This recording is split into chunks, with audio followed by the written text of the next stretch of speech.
गुरुजी, एक प्रश्न है कि कई लोगों के मुख से सुना है कि उनके कुल देवता नाराज हैं या उनके कुल देवता कौन हैं, और कई बार इष्ट की भी आती है कि हमारा इष्ट कौन है। क्या इष्ट और कुल देवता अलग अलग होते हैं? क्या एक साथ दोनों का अलग अलग महत्व है? दोनों अलग अलग हो सकते हैं या कुल देवता और इष्ट एक ही होते हैं गुरुजी? जय मां भद्रकाली। मनुष्य का जब भी जन्म होता है, उसे मनुष्य शरीर की प्राप्ति होती है, तो निश्चित तौर पर उसके माता पिता पहले से तय कर लिए जाते हैं। तो यदि माता पिता को तय कर लिया गया है, तो कुल का भी चयन उसके जन्म लेने से पहले ही हो जाता है।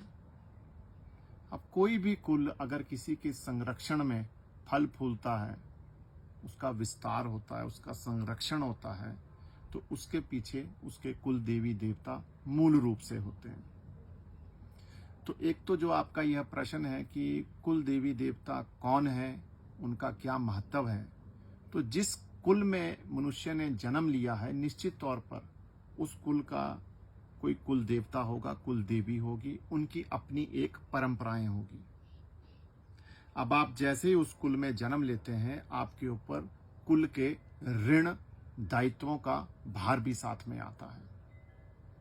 साथ में आपको कुल देवी देवताओं की उनकी कृपा, उनका आशीर्वाद भी प्राप्त होता है। परंतु आज के समय में कुल देवी देवताओं को भुला दिया गया है।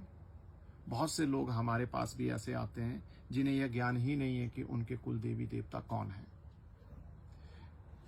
जो आपके बुजुर्ग हैं, आपके पुरखे जो है, वे किसकी पूजा अर्चना करते थे अपने कुल में, अपनी कुल परंपरा में, जहां पर बच्चे के पैदा होने के बाद उसके केशों का अर्पण किया जाए, जहां पर विवाह के बाद उसके विवाह की बधाई दी जाए, और संतान होने के बाद पुनः संतान को कुल देवी देवता के पास आशीर्वाद के लिए ले जाया जाए। और जिनका आप मासिक जो भी तिथियां आपके कुल देवी देवता के परंपरा की है या वार्षिक आपकी है, उनमें आप विशेष रूप से उनका पूजन अर्चन, गांव देहात में तो यदि गाय ने बछड़े को जन्म दिया है, तो गाय का जो पहला दूध भी जो है वो कुल देवी देवता को अर्पित किया जाता था। इस तरह की हमारी प्राचीन परंपराएं रही है। इसी से भिन्न जब व्यक्ति एक कुल में जन्म लेकर बड़ा होता है, तो उसका रुझान किस देवी देवता की भक्ति के प्रति होता है, या गुरु परंपरा में उसे किस देवी देवता के प्रति उसे प्रोत्साहित किया जाता है, या उक्त देवी देवता की उसे दीक्षा प्रदान की जाती है। वे हैं आपके इष्ट, जिनकी आप साधना करते हैं, जिनकी आप भक्ति करते हैं, जिन्हें आप प्राप्त करना चाहते हैं, जिनके जैसा आप होना चाहते हैं, वे आपके इष्ट हैं। तो यह दो भिन्न भिन्न शक्तियां हैं। कुल देवी देवता आपकी कुल की परंपरा है, जिसका जिसका निर्वाह आपको जिस तरह से आपके कुल के अन्य आपके लोगों ने किया है, आपके बुजुर्गों ने किया है, उसी भांति आपको करना है। और एक मार्ग जो आपको कुल परंपरा में प्राप्त हुआ है, और दूसरा मार्ग जो आप स्वयं जिसका चुनाव करते हैं, जो आपके पूर्व के प्रारब्ध के संस्कारों के साथ जुड़ा है, कि आप किस देवी किस देवता की आप भक्ति करेंगे और कैसे आप उनकी प्राप्ति के मार्ग में आगे बढ़ेंगे। गुरुजी, क्या इष्ट जो हमारा इष्ट है, जैसे कुल देवी देवता हमारे कुल से मिलता है, हमारे इस जन्म के डीएनए से मिलता है, तो क्या हमारे जो इष्ट हैं, क्या उनका संबंध हमारी आत्मा से होता है? क्या वो हमारे पूर्व जन्म में भी इष्ट हो सकते हैं?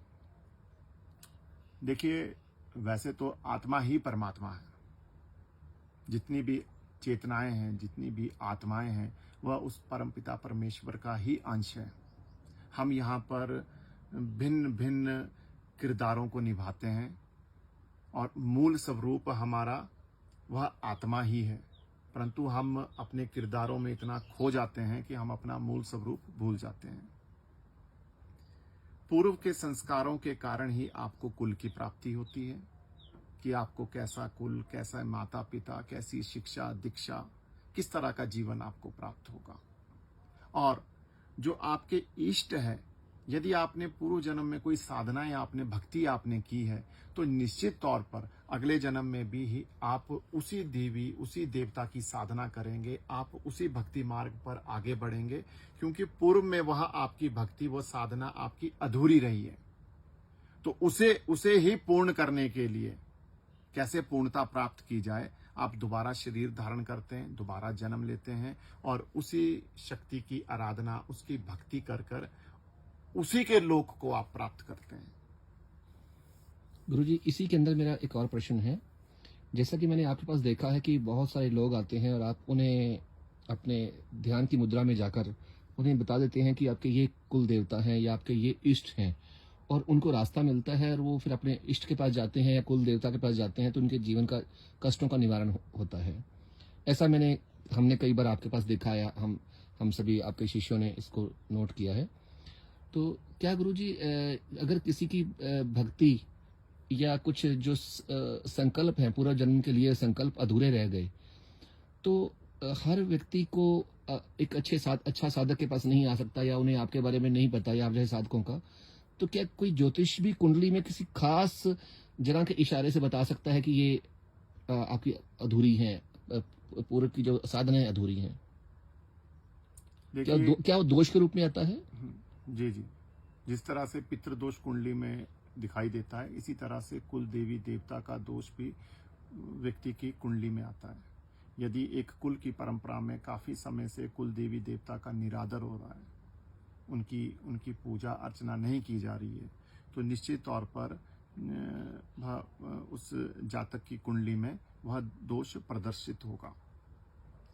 अब रही बात यह कि कुल देवी देवता की पहचान कैसे की जाए, क्या ज्योतिष उसे, जो भी ज्योतिष का कार्य करते हैं, क्या वो लोग उसे बता सकते हैं?